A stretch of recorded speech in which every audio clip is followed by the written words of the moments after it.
To actually stage a show like this costs us about £500,000 before we even do one show.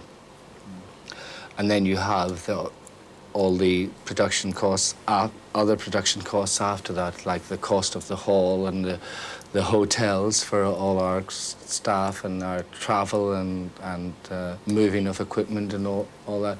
We won't make any money on this tour, but you don't make any money on touring, even selling out every seat. You really don't make any money on tour unless you're playing huge, unless you're doing something like the Stones did in the States 2 years ago.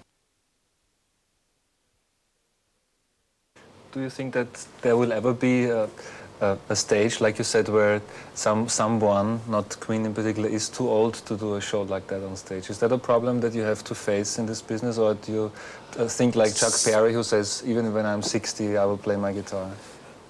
Chuck Berry is totally different from what we call rock and roll today, because Chuck Berry isn't into the spectacle. Yes, there certainly will be a stage when I don't see Mick Jagger running around on stage when he's 60. A, I think he would look silly.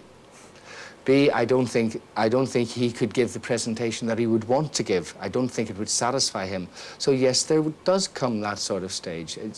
You have to get into training to go on tour. And yes, it is a consideration. We aren't at that stage yet, but it does come. You know, it's being on tour is very, very grueling. It's very grueling, and it's obviously easier for younger bands, but they're not as good, because you need the experience. And there does come a stage.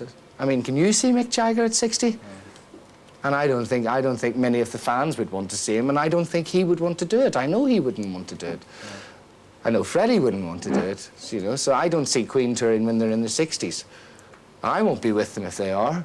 I hope that I'm sleeping, you know.